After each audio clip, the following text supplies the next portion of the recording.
En un mundo donde el análisis de señales cumple un rol fundamental, conocer técnicas que faciliten el reconocimiento de estos es de gran importancia.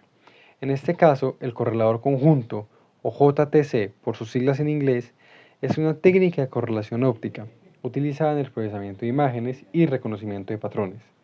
La idea principal es combinar la imagen que se quiere analizar con una referencia, capturar su transformada Fourier conjunta y luego recuperar la correlación por medio de la transformada inversa. Como concepto básico, recordemos la definición de correlación cruzada y en sí, ¿qué es la correlación entre dos señales? La correlación óptica mide la similitud entre una señal y un patrón de referencia.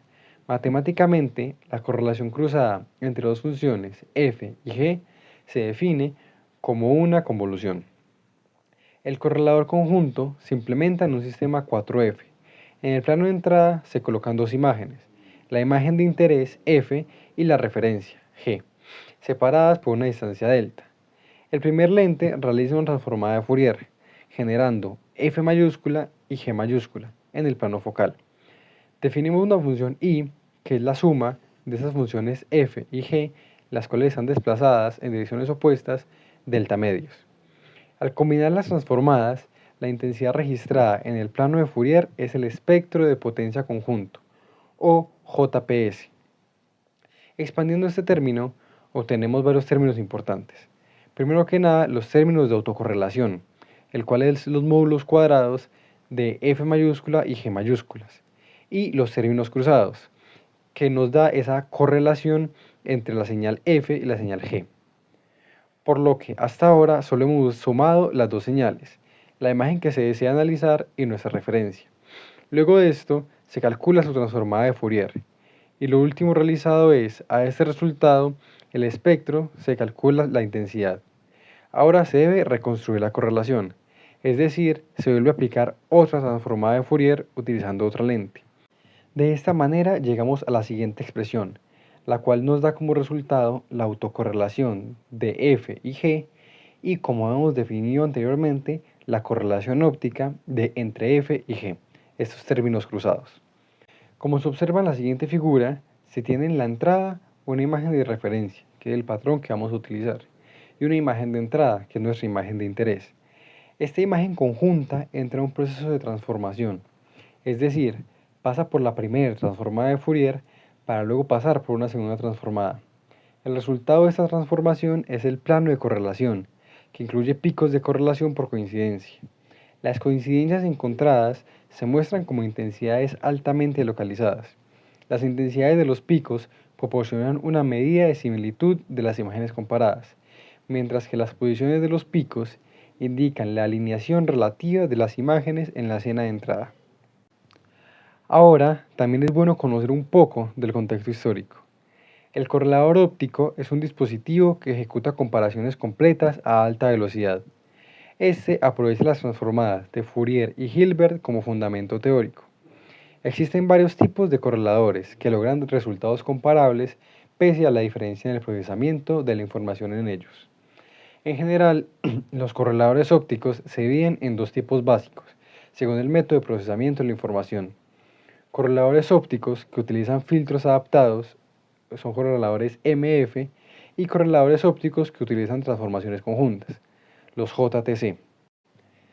El JTC fue inventado en 1966 por Weber y Goodman. El principio del correlador se basa en el hecho de que no se requiere un filtro de referencia antes de iniciar la correlación. Se puede ver que el JTC tiene una imagen de entrada y una imagen de referencia, ambas alineadas y mostradas juntas en el modulador espacial de luz. Es decir, el SLM modula la luz para proyectar a ambas imágenes simultáneamente en el sistema óptico. Posteriormente, estas imágenes se transforman mediante la transformada de Fourier, y una cámara no lineal captura la distribución de intensidad de la transformación para producir el espectro de potencia conjunto.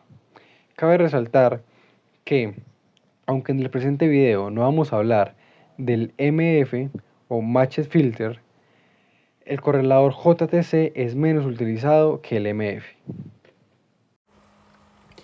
Bueno, como nos indica Jesús, El JTC es una técnica de correlación óptica utilizada en el procesamiento de imágenes y reconocimiento de patrones. Pero también podemos utilizar esta técnica para encriptar y desencriptar información. Esta técnica no es la única que se utiliza para eso, pero tiene varias ventajas, como el hecho de que la misma imagen que utilizamos de referencia para encriptar nuestra imagen es la misma que se utiliza para hacer la desencriptación.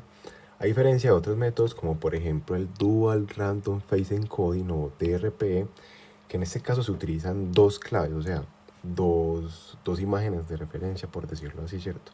A nuestra imagen de entrada se multiplica por esa llave, se hace pasar por el lente y se multiplica otra vez por otra llave diferente.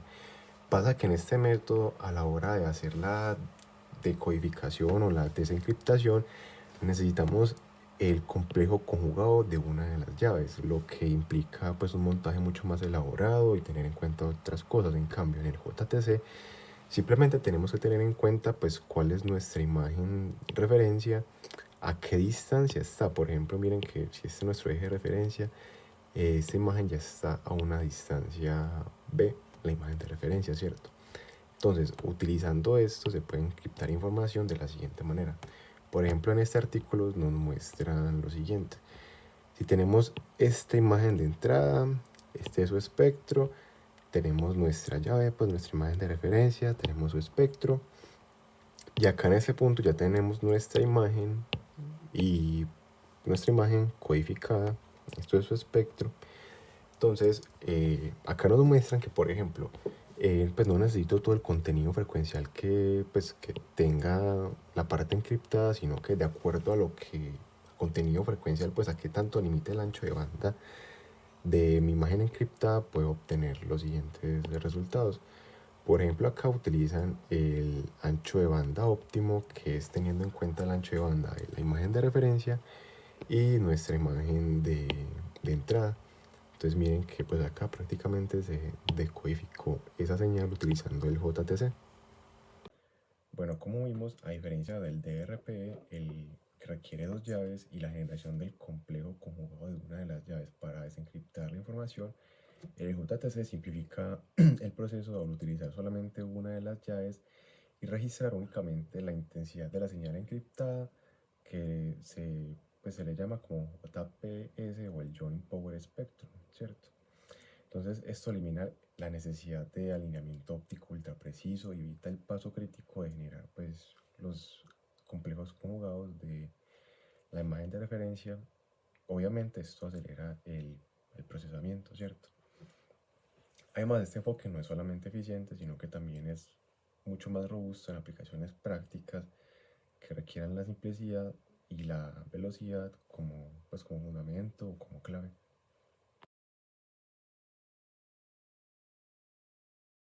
Ahora empecemos a ver el principio de funcionamiento del encriptamiento óptico.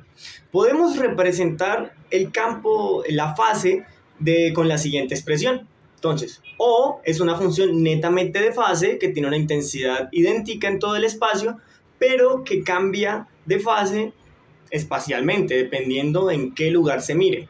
Para encriptar la información se hace interactuar con una máscara de fase del mismo tamaño que produce cambios de fase aleatorios. A esta la vamos a denotar por R.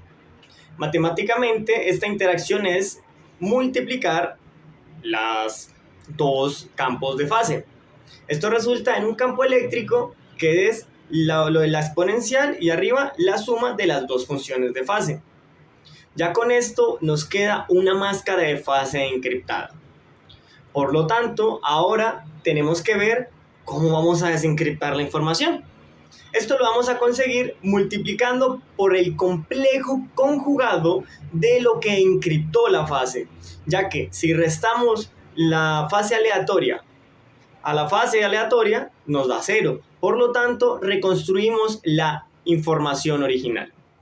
Ahora, con la máscara de fase desencriptada, tenemos que hallar una forma de ver la fase, de que nuestros instrumentos o nuestros ojos sean capaces de observar. Actualmente se utilizan estos métodos de contraste de fase generalizado. Como pueden ver, es un pequeño cilindro de 50 milímetros de diámetro y 12 milímetros de alto. Aquí contiene un sistema 4F con la particularidad de que en la pupila de los focos se encuentra la máscara que permite hacer el contraste de fase. Vamos a verlo, es bastante sencillo. En el plano S va a estar la información que se desea ver. Después se propaga esta información a través de la lente 1 de foco a foco.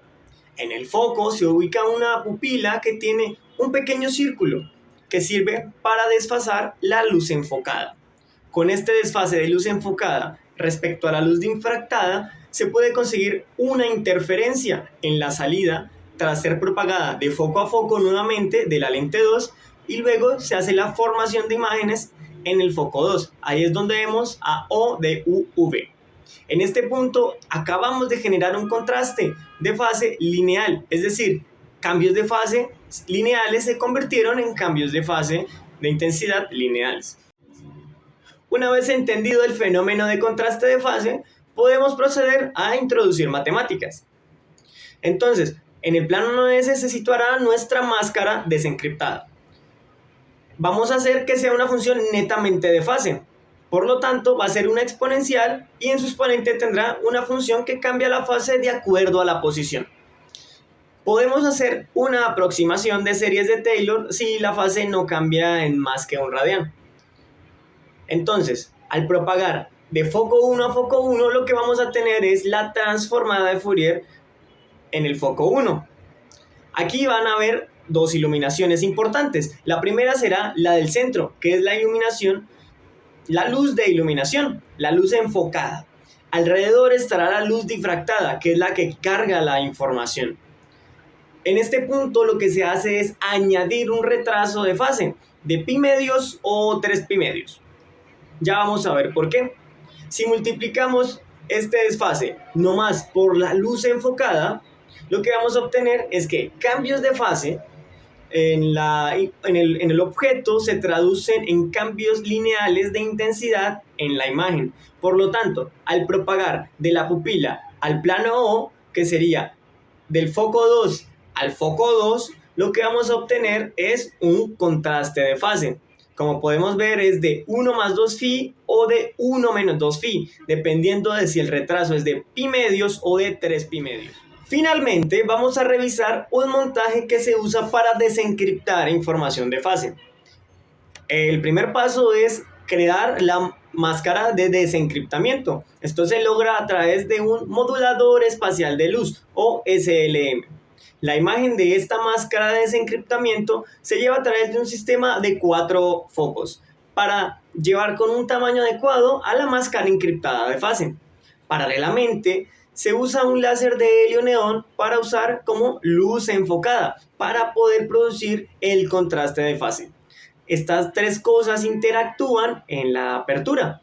Como se puede ver, esto nos va a generar una máscara ya desencriptada. Sin embargo, se tiene que llevar a otro sistema 4F para adecuar el tamaño de esta información a la entrada del método miniaturizado de contraste general de fase. Después de generar el contraste de fase, se lleva a través del último sistema 4F, que es el que va a realizar la imagen de esta miniatura y le va a ser magnificada para que llegue al sensor de cámara. Finalmente, se lee esta información en el monitor y se es posible desencriptar exitosamente la información.